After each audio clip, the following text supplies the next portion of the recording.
State of Michigan versus Jennifer Irwin, docket number 19-452FC. And this is the time set for a hearing on a request for early discharge. I did receive a written report update from Agent Farr, who's present, and Agent Farr recommends the early discharge be granted. And Ms. Allen is here for the people. And Ms. Allen, Ms. Womble is also here, and she wishes to be heard to your knowledge, correct? Yes, Your Honor. She did send me a statement. Sherry, would you like me to read the statement for you? Okay, she said it might make her too emotional, so I'll read it too. Okay, Your Honor. She says, there has not been one day in 2.5 years that I have not missed Kenny. I still cry just as often. I still have the nightmare of him on that gurney. I was put into a lifetime of grief because of Jennifer's lack of actions. The last time she was in this court, she asked me why I kept saying she walked away. I'd like to answer that question. Her own statement, she said she and Kenny shared the same needle and drugs that day, that Kenny did it first. She even stated she watched him have what she thought was a seizure, then later said she Googled it and it was not a seizure. I'm pretty sure it was him overdosing. She had even said she watched his eyes roll in his head. Now with the amount of fentanyl in his system, he would have started overdosing as soon as he came out of the bathroom that they took turns using in. And that is exactly where his body was, just outside the bathroom on the floor. To get to the exit door, she would have had to walk over him. Now all I can do is put the pieces together from the police reports, an autopsy report, and toxicology report, and her own statements. That is why I said she walked away. With all of that said, she was sentenced to 6 months in jail the last time we were here and 2 years probation. She only did 2 weeks in jail, and I understand she has stayed clean and she has paid all her restitution. I don't feel it is too much to ask that she stay on probation and continues her drops.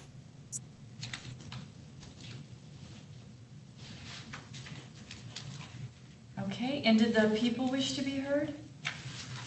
Your Honor, only to reiterate what a part of what Ms. Womble had said in that with how serious everything was in this case, that 1 year probation with, we could hope that would be enough, but I'm concerned about how long we can make sure the defendant stays sober and is on the right path.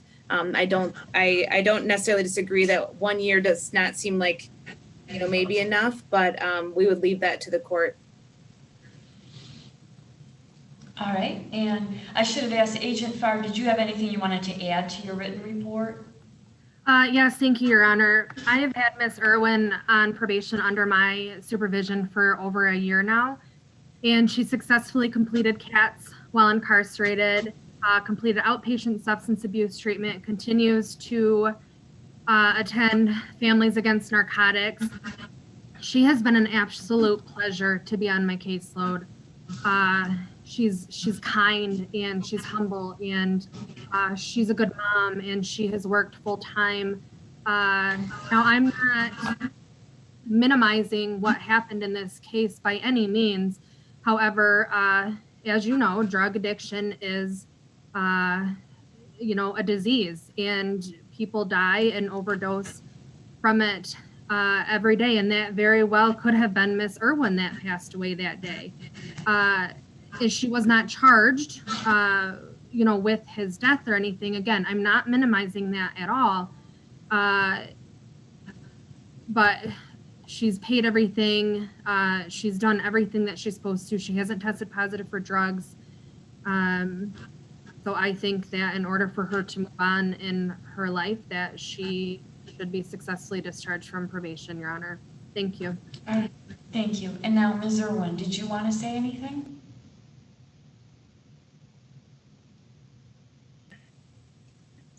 I just wanted to say that this is my first time actually completing probation successfully.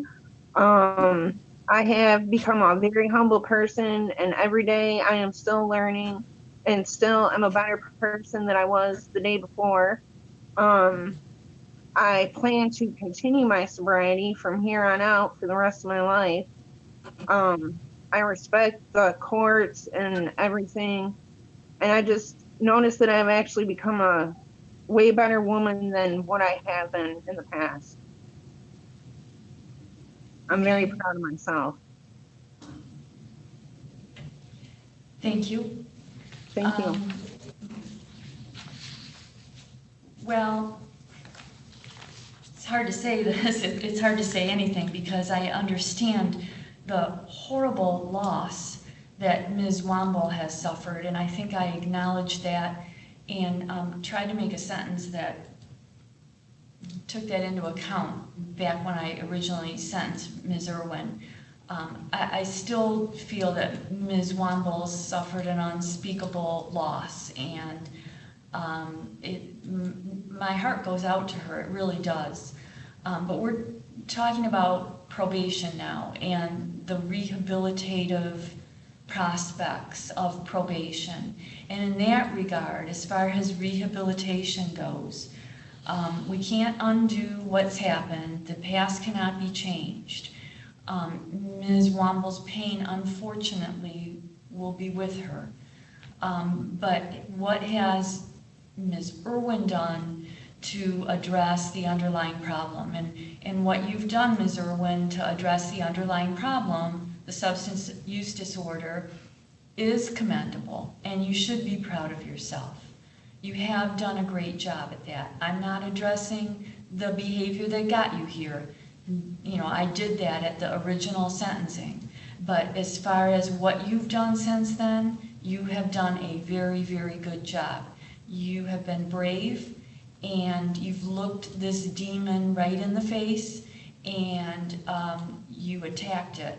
And, you know, I'm supportive 100%, of course, of your commitment to sobriety and I hope that you will continue in whatever support groups that you need to help you along the way. I just commented earlier today to a gentleman that, you know, I've sentenced many, many hundreds, thousands of people that have substance use disorder who have been in front of me, and one thing this one man said one time just really stuck in my head because he had been clean and sober for so long and then he had a problem. And I said, what happened? And he said, for one day I forgot that I was an addict.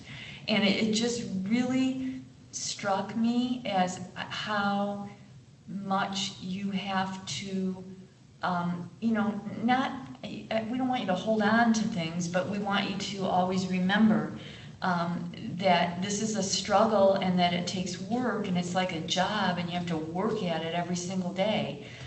That doesn't mean it you know, it's drudgery. I mean, I'm well acquainted with Corey Warren at the Rise Houses who says recovery can be fun. But it's something that, you know, you have to work at every day. And I commend you for doing the work. I can't ask you for anything more. If I could change what you did on the day this happened, I would change what you did, but I can't do that. I can only say you've done what you needed to do to change the underlying problem that you had. And I can't see that I accomplish anything further as far as your rehabilitation goes by keeping you on probation. So with a very positive report from Agent Farr and with a written report that tells me that you've complied with everything that you were supposed to do, paid everything you were supposed to pay, followed all the rules, and continue to seek support in recovery, I'm going to grant your request for an early discharge from probation. So I don't have an order, Agent Farr. I don't think you sent me one in advance, but if you send me one, I'll sign off on it. I just sent it, Your Honor. We're sending it the day of now, so. Okay, that's fine.